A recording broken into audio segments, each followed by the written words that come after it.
este trabajo es un trabajo en el que llevo, bueno, pues es un trabajo muy íntimo que fui trabajando estos últimos años y nació pues un poco desde una horna clásica como puede ser las vanidades, ¿no? Que veis aquí como una una línea del tiempo que se pueden ver como desde una perspectiva. Si queréis nos acercamos y podéis ver aquí en esta que puede ser el inicio de la serie cómo abarca desde una, bueno, pues una calavera muy clásica hasta una calavera como mucho, que se puede ver como mucho más contemporánea, ¿no?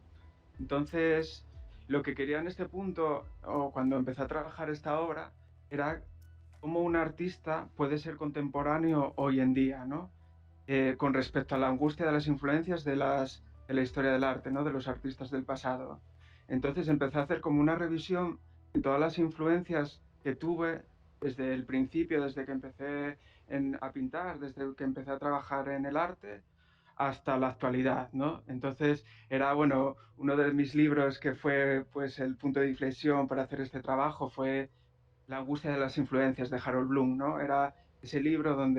donde describe todas bueno, esas influencias, por qué vienen y esos artistas que te hacen ser el artista que eres tú, ¿no? Es una de las citas que utilizo en el principio de la sala, es de Milan Kundera, que, bueno, me Sí, lo he vino muy visto. bien porque que describían, pues eso, cuando un artista habla de otro, al final acaba hablando de sí mismo y en ello radica todo el interés de su opinión, ¿no? Y yo creo que es un poco todo lo que hacemos los artistas, lo que trabajamos, siempre parte de una línea, que es por el título, ¿no? Line, esa línea que nos conecta con toda la historia, ¿no? Y qué podemos aportar hoy con lo difícil que es, ¿no? Pues algo, algo a la historia o algo a lo que es el arte contemporáneo.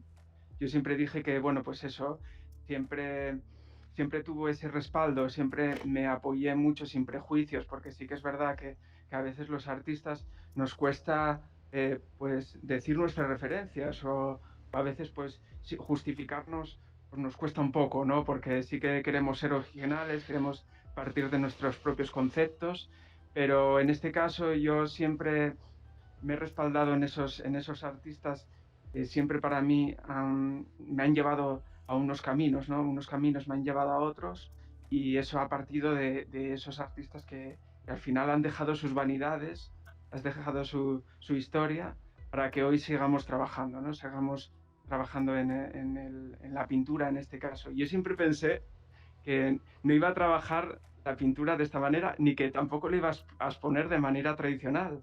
Y cuando me lo propuso Iván, fue una idea suya, ¿no? Decir, bueno, podemos trasladar un proyecto inédito que no hayas expuesto al metaverso y puedes exponerlo con total libertad, ¿no? ¿Cómo expondrías una obra en un espacio físico tradicional?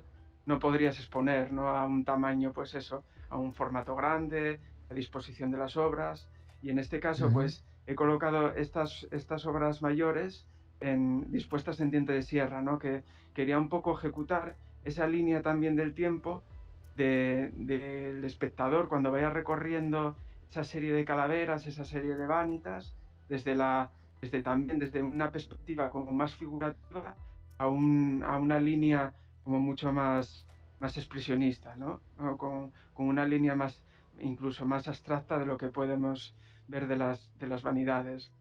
Siempre, pues bueno, este proyecto nació un poco de todo lo que es bueno, pues la idea de la muerte, ¿no? Nosotros cuando todo el mundo, bueno, es algo que nos conecta a toda la sociedad, cuando nos damos cuenta de nuestra propia mortalidad, pues nos hace más ser sensibles, ¿no? Ser sensibles a nuestra vida, a lo que aportamos.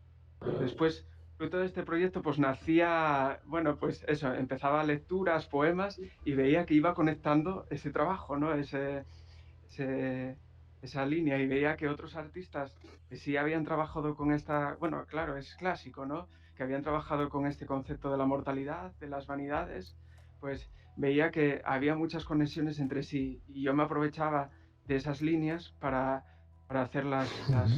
las calaveras. ¿Cómo lo Estas que haces? veis aquí son obras en dibujo y es en dibujo pero en pequeño formato. que fue un poco el germen de todo el proyecto, porque no sé si empecé como en el 2015, empecé a hacer es la primera calavera en el 2015, y era como un juego que iba trabajando, ¿no? Sin expectativas ni nada, y me di cuenta que una calavera me llevaba a la otra. Entonces iba trabajándolos así en pequeños formatos, en ratos que tenía libres, y veía que ese proyecto iba evolucionando y surgieron estas 15 que fue una selección de otra serie más grande, ¿no? Fui trabajando más cráneos de diferentes tipos de épocas. Bueno, como veréis que hay algo, un aspecto en estas calaveras que no incluyo. Es la perspectiva de las vanitas desde una perspectiva de la figuración, desde una perspectiva donde podemos identificar el cráneo. Y sí que me separé un poco de una línea más abstracta de lo que podemos concebir de la vanidad, ¿no? De las vanitas. Entonces seleccioné estos 12 dibujos y creé esta línea temporal, que después a su vez, estos dibujos lo que fui haciendo es trasladarlos a una obra mayor, que eran las obras en pintura, en óleo, que son estas que veis aquí, en las, en los formatos más grandes. Pero sí, estos son acuarelas sobre papel, sí todos, menos los últimos que sí que están hechos a rotulador. Las posibilidades que aporta este formato son infinitas y de hecho yo creo que lo pensamos un poco como decía Iván al principio, que es como un punto de arranque para después generar otro tipo de exposiciones con otro tipo de formatos expositivos, porque en realidad tenemos total libertad para generar luces, generar sombras, formatos, iluminación, todo, ¿no? Texturas. Y eso yo creo que es algo que va a aportar mucho en un futuro siguiendo esta línea si seguimos Mm. apostando por este concepto.